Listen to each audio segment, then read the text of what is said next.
श्री धर्मराज सिंह।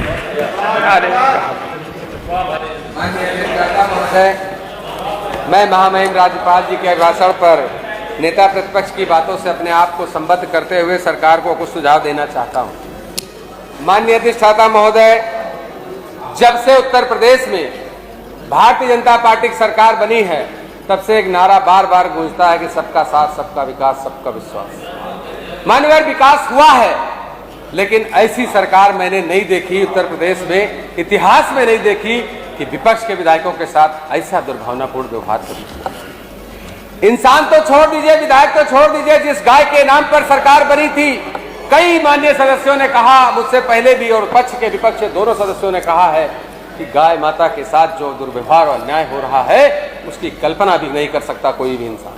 मानवर 30 रुपए में पक्ष के भी साथियों ने कहा, मैं भी कह रहा हूं, अपनी बातों उनसे संबद्ध भी कर रहा हूं। 30 रुपए में इतनी निष्ठुर सरकार कोई कैसे हो सकती? मानवर, मैं आपके माध्यम से सरकार को ये आईना दिखाना हूं। मानवर महामहिम राज्यपाल जी ने कहा कि गोरखपुर में कई मिलें चलाई गई। मानवर बुढ़वल शुगर मिल बाराबंकी में है। हमारे नेता सदन 2017 के चुनाव में जब गए थे, तो इन्होंने वहां वादा किया था जनता से कि बुढ़वल शुगर मिल हमारी सरकार बनेगी तो हम चलाने का काम करेंगे। मानवर बाराबंकी में जो ऐसा दुर्भावनापूर्ण व्यवहार क्यों? रही बात मानवर इस प्रदेश में अगर देखा जाए तो तमाम ऐसी योजनाएं चली हैं जो प्रधानों के साथ, उनके हक के साथ खिलवाड़ हो रहा है। मानवर कोई भी योजना सरकार से बन के जाती, प्रधान के खाते से पैसे निकालकर पूरी तरह से दबाव बनाया जाता है कि आप यो करोगे, आप वो करोगे, आप ये करोगे। इस बार का रिकॉर्ड भाग दे दीजिए, 80% प्रधान उत्तर प्रदेश में हर गांव के हारे हैं। नए प्रधान हुए इसलिए कि उनका पैसा जरूर उनके खाते में जाता है, लेकिन वो एक मीटर नाली बनाने में अपने आप को असहाय पाते। पैसे के साथ में उनको निर्देशित किया जाता है जनपद स्तर से कि सरकार की प्राथमिकता पहले ये करो, पहले वो करो, और अब अमृत सरोवर बनाने के लिए प्रधानों पे पूरी तरह से सरकार का पूरा दबाव बनाया जा रहा है और कार्य चालू शुरू भी हो गया है। मानवर एक अमृत सरोवर की लागत 50 लाख रुपया है, और उस प्रधान के खाते में 5 साल में 12 लाख रुपया नहीं आना है, तो पैसे की व्यवस्था कहां से होगी? मानवर, ये सरकार को मैं आईना दिखाना चाहता हूं आपके माध्यम से। और रही बात, जब से सरकार बनी है, तमाम सदस्य ऐसा कहते हैं जैसे पूरा रामराज और स्वर्ग हो गया उत्तर प्रदेश। हो गया है, इच्छा शक्ति है सबकी है काम करने के लिए। जनता ने आपको जिता के भेजा, जनता ने विपक्ष को भी जिता के भेजा। लेकिन आप सोचो कि जो बातें अभी हमारे सदस्यों ने उठाई कि थाना तहसील का क्या हाल, और हमने तो यहां तक कि अभी सुना और इसी सदन में सुना कि हमारे संसदीय कार्य मंत्री जी ने भी स्वयं कहा कि हम लोग की गरिमा गिरी है। ये अफसोसनाक बात है, हम लोगों की गरिमा गिरी है, हम लोगों का सम्मान। जैसे कहा कि एक सवाल लगाते थे तो घर पे अधिकारी पहले पहुंच जाता है। मानवर, इस पे किसका दोष है? प्रदेश में सत्तारूढ़ सरकार का ही तो दोष माना जाएगा। मानवर, हमारी गरिमा गिरी है। वास्तव में हमारे सभी विधायक बैठे हैं, आप अपने क्षेत्र में जाते हैं, कई विधायक तो यहाँ नहीं लेकिन बाहर कहते हैं कि हमारे थानेदार, तहसीलदार फोन नहीं उठाने का काम करते हैं। मानवर, आज अगर देखा जाए तो सड़कों की हालत जहां कहीं सही होगी तो होगी। बाराबंकी यहां से केवल 20-25 किलोमीटर आगे है, पैदल चलना दुश्वार है।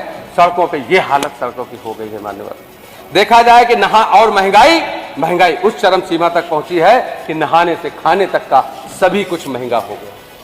कोई भी अगर व्यक्ति ये कह दे कि हम महंगाई पे गलत बोल रहे हैं। रही बात कि मेरा कहना यह है कि मुख्यमंत्री आर्थिक, मैं आपके माध्यम से एक सुझाव और देना चाहता हूं। मुख्यमंत्री आर्थिक सहायता योजना चल रही है, बहुत से लोगों को, तमाम बीमार लोगों को पक्ष विपक्ष के सभी विधायक पैसा दिलाने के लिए अपना पत्र और अनुरोध पत्र लिखते हैं। माननीय सरकार से अनुरोध करना चाहता हूं कि अगर 5 लाख का एस्टीमेट है तो उसको 2.5 लाख करने का काम होता है। ये आदेश किसके जरिए पारित होता है? अगर 50,000 का एस्टीमेट है तो 25,000 रुपया पारित होता है। माननीय सरकार को मैं ये अनुरोध करना चाहता हूं कि 5 लाख का एस्टीमेट बने, और वो गरीब इंसान जो सरकार और विधायक जी के सहारे अपने रुक के इलाज कर रहा है, तो उस पर कम से कम डॉक्टर, जिन्होंने आपके हमारे डॉक्टरों ने इलाज के लिए उसमें एस्टीमेट बनाया कि इसके इलाज पे इतना खर्चा आएगा, तो माने और उसमें कटौती ना की जाए। आज अगर देखा जाए मान्यवर, तो इस प्रदेश में मुद्दों से भटकाने वाली सरकार है। अपनी नाकामी छिपाने के लिए प्रदेश में महंगाई, बेरोजगारी, नफरत की आग में प्रदेश को पूरी तरह से झोंकने का काम सरकार ने किया। एक तरफ महंगाई मुंह खड़ी है, बेरोजगारी चरम सीमा पे है मान्यवर, रुपया गिर रहा है, चीन पैगाम पे कब्जा कर रहा, पुल बना रहा, और हम हिंदू मुसलमान की बात करते हैं, मंदिर मस्जिद की बात।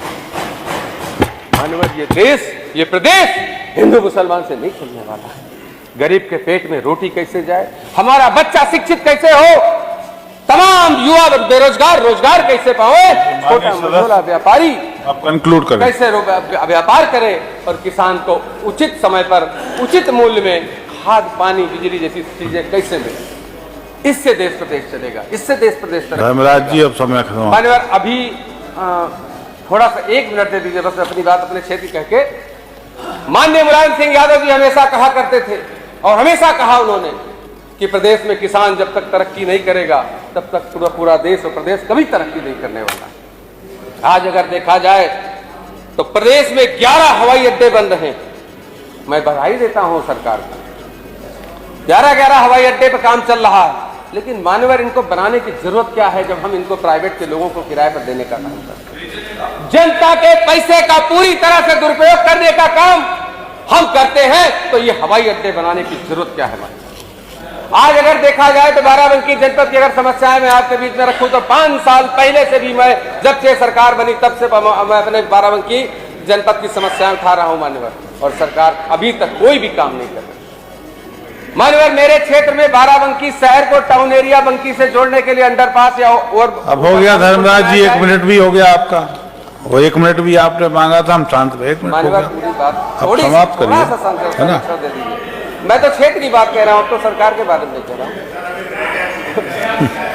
एक बंकी टाउन एरिया को शहर से जोड़ने के लिए अंडरपास या ओवरब्रिज बनाने की कृपा की जाए, और बाराबंकी शहर में 2016 से बने बस अड्डे पर 80% बसें नहीं जाती हैं बस अड्डे होकर, उस पे बसों के संचालन की व्यवस्था परिवहन मंत्री या माननीय नेता सदन से अनुरोध पूर्वक कहना चाहता हूं कि उस पे बसें जाने का काम अगर शुरू हो जाए तो मैं आभार मानूंगा।